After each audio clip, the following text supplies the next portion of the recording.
Kapatid, follow and subscribe sa Kabrother Amik na Facebook page at YouTube channel sa Sukdanan sa Kamaturan. Daghan kay mo makatunan.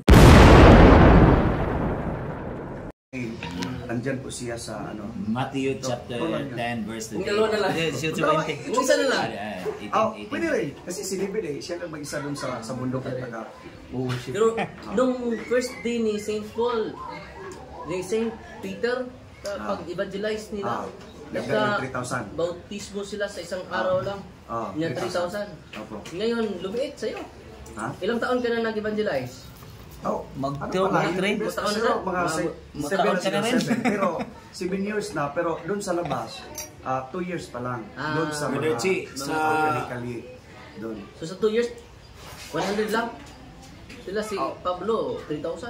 Okay lang yun kasi ano yun kasi ngayon maliit konti na lang yun kasi andito na yung mga CFD dahil sa CFD. At saka, diba sabi ng Matthew 23, 13, nga ginalukban nila yung pultahan, no? So, kinuklose nila yung door ng mga parisiyo at saka scribe. Pero, Pastor Che, meron akong tanong, Pastor Che, saglit lang. Di ba, ang komisyon ni Kristo, pumunta kayo sa pangakaw kung tibok kalibutan. Panglakaw kung tibok kalibutan? Panglakaw. Nya kay sa man na napamunta dire. Okay lang yun. Pag may time. Kasi ito naman. Yung 198 na membro mo. Hindi ko member yan. Yung ibig ko lang sabihin, yung naka-attend na doon sa mga preaching ko. So, parang hindi talaga members yan. Kasi wala naman akong members talaga totally. Wala akong members totally kasi hindi ko pwede silang angkinin. Yung nag-church lang yun. Nakikita ko, nagbabaptize ka. Hindi ko sila members sila ni Jesus Christ. Kasi nagpapaptize sila. Yun lang. Members sila sa simbahan. Hindi sa yung simbahan kay Kristo Hindi naman ano yung sa akin ministry yun. Hindi yun ministry kay Kristo yun. Yung simbahan na yan is kay Kristo. Kay Kristo yun. Tama ako. Kay Kristo yung simbahan na yan. Siya yung nagbibigay doon. So doon ka nagpi-preach. Hindi simbahan. Pastor so dito sa Buhat chapter 2 verse 41 may 3,000. Bakit yung pumunta sa church mo? Kaya nga sabi ko sa iyo, bakit iilan na lang kasi andyan yung mga Saduceo at sa scribes. Sa ngayon nakapanahonan, andyan yung mga CFD. Yung Matthew 23:13 ba yun na sinabihan nga kayong mga Pariseo at saka Escriba at Saduceo, no? Mga salingkapaw kayo. Hindi yung pinapayagan yung mga tao na makapasok doon sa sigingalian sa langit. Kasi sa bumate sa pagtuo, Pastor Che, pasok ka mamaya. Sige, para madami yung mamayang gabi. Busy ako kasi after this is punta na ako sa Tagbilan. Preach ka ba? Naki-preaching. Pwede tayo magtanong sa iyong preaching? Pwede naman magtatanong doon sa preaching, wala namang problema doon. Kasi pagkatapos ng preaching, yung nangyari doon kay Brother Palak. Ganito yan. Okay. Kay Brother Palak doon nangyari doon. Nag-preach ako doon kay Jesus Christ. After that, kay Maria doon sa Simala. Inuprove ko sa kanila noon, yung Simala na yun during that time 2003, maliit pa yun. Doon ako nakasimba kami pag every Sunday. Kasi nagtitraining kami noon ng RMG doon sa Sibunga. Palagi kami kapunta doon, maliit pa yun. Galit na galit si Palak kasi bakit daw inano ko yung Simala kasi during the time andyan yung Simala. Gusto ko i-approve sa mga tao. Hindi ko naman i-attack. We have the rights to express, we have the right to our own opinion. Pag abroad yung hindi ka dapat magalit or parang pero may comment ka. Pero galit ka sa live, bro. Hindi naman ako galit sa live. Nandun sa nasisigaw-sigaw ka dun. Galit ako kasi pina-stop niyo yung na nagsasalita pa ako. So nagagalit ka? Hindi ako na nagalit. Sigaw ko lang yung ko para ma-address talaga dun sa mga tao. That is my different tactics. During that time kasi marami sila. Pinaligiran ako. Huwag mo yung gamitin, ha? malakas yung sound system professional discussion naman ito. Nasa Alam naman natin guidelines. yung mga rules, yung regulation kung saan tayo lulugar, saan tayo. Very good. Yan ang yun po. inahanap ko sa iyo. So dapat kung kalmado yung Talagang sa Biblia lang ha, walang lalabas sa Biblia lang talaga yun. Sa Biblia lang. Sa Biblia lang lahat Sundan yan. ko lahat ng mga Teksto. marami kang teksto this coming January 29. Mayroon din kasi nasa Biblia na lahat ng yun memorize na natin yung memorize na natin yung So ako po'y nagagalak sa pangyayari na ito at saka sa mga tao din. Sana open-minded sila. Kasi ako noon, Open-minded ka rin. pastor leader ako noon. Doon sa Patsim, doon sa purok namin. Patsim? Oo. Patsim, Kasi ano? taga dito, taga Tamblot. ako Tamblot. Tamblot ka? Tamblot. Silingan ka? Oh, silingan naman gud pero hindi lang tayo silingan kami ni Danto. Kasi ka na ba drive? Doon sa inyo, doon sa Ilaka Aranilla siguro. Arimon Trans. Arimon Trans, Ilaka Rinan, Taas. Ila Bujinggit, John, Ila Tabudlong.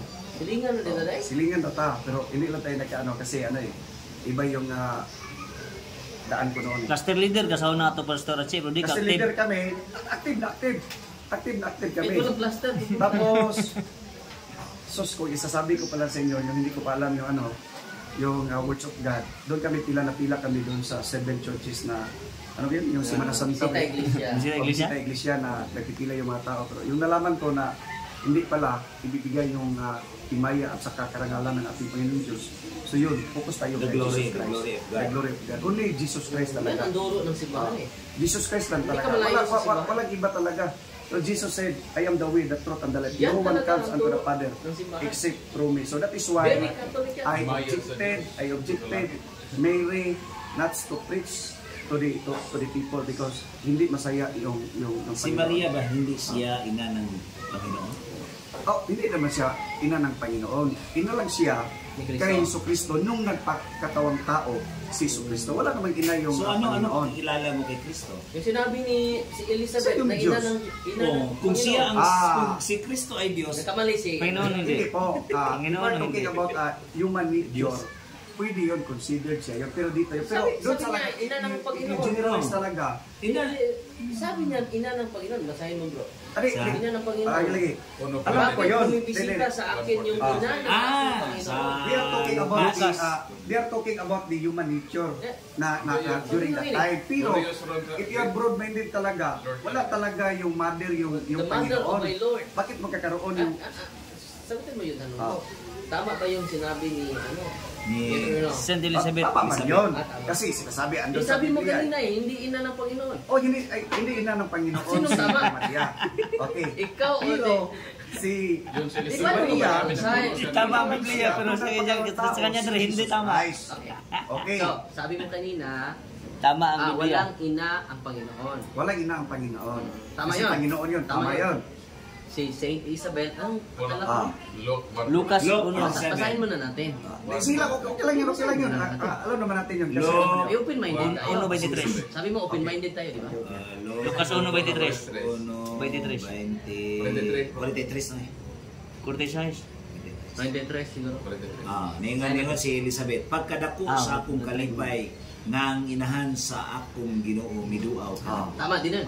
tama yan kasi sinasabi yan eh. Sino may tama sa Wala namang problema yun. Tama ako. Tama rin yan. Tama rin yan. Tama din ako Pero kasi. sabi mo, hindi, walang hindi ina ina. ang Panginoon. Ganito Dito, po. paano mo ma-reconcile yan? Ganito po yun. Kasi based on my intelligence Okay. and capacity to understand. Yes.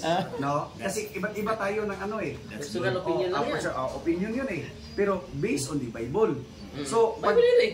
based on the Bible ka pero Based on your own human intelligence nature sa akong wala eh. Ginoo. That is why sabi ko, human nature yung pinaka kasi andyan sila. Pero yung So, generalize talaga, isabi natin dito na si Elizabeth ay Tao nagkamali. siya. Nagkamali siya Hindi, sa hindi siya nagkamali.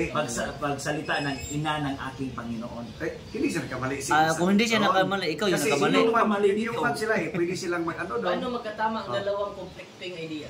Pagkatama lang ito, kung iano to nga, yung Panginoon talaga, wala talaga siyang ina dun sa pagka-Diyos Paano niya. Kasi magkatama? spiritual siya eh. Pakinggan mo yung tanong ko. Paano magkatama yung conflicting opinion? paano magkatama. Paano magkawasto kung magkasulungat na opinion? Hindi naman magkasulungat yun.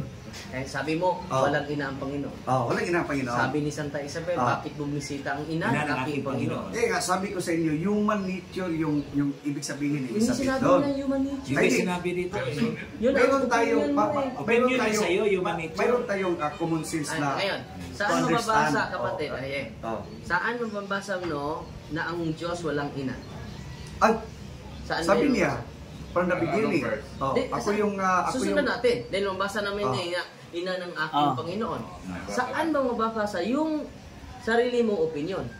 Dahil yung opinion mo ay hindi hindi. nakabatay sa Biblia. salita ng Diyos. Dili, nakabatay yan. Kaso hindi ko na na-memorize yung yung assignment ko na verse. lang. Assignment. So, mga kapatid, ito na assignment siya. Pero wala talaga nila yung Panginoon. Sige. Bakit nagkakailan ng yung Panginoon na siya yung gumawa sa lahat?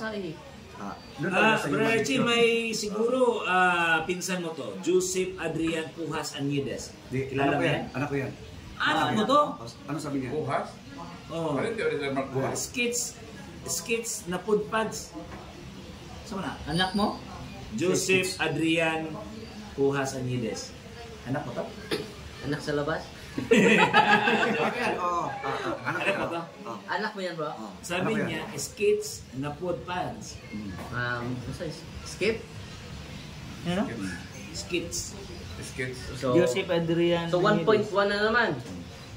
So assignment mo ha? Yan ang assignment mo ha? Alam ko na maraming ding mga tao na Sabik na sabik. parang Sabik na sabik. hindi nila gusto sana nga makipag-ano ko siya, pero si Kristo yung ipinaglalaban natin dito.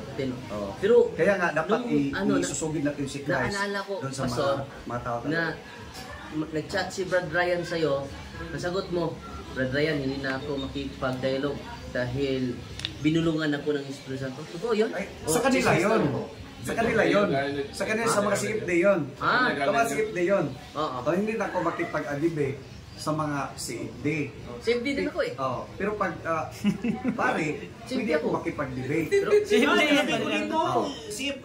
CFD is para Darwin. CFD pa, Darwin. CFD is para Darwin. Wala problema CFD. Pero hindi mo sinunod na ang Espiritu Santo. So, hindi kaya magagalit yung Espiritu Santo siya? ganito po yun. Hindi naintindihan ni Ryan. Hindi naintindihan ni Brother Ryan. Hindi na ako makipag-diskusyon o makidebate sa mga CFD. Pero pag pare siyo, kailangan itatanong ko talaga Kaya nga, sa kanila. hindi ko na to. Hindi ko na ako tinanggap na Hindi na kasi tapos na tayo. Naka-break na sila. Pero nakapag-debate ka rin sa kanila. Break na tayo eh. Break na kami. So, napag-ilitan ka sa Espiritu Santo nun. So, tapos na tayo. Okay, so salamat sa mga Salamat, Pastor Archie. sa mga tao. Maraming na nasisiyahan sa ating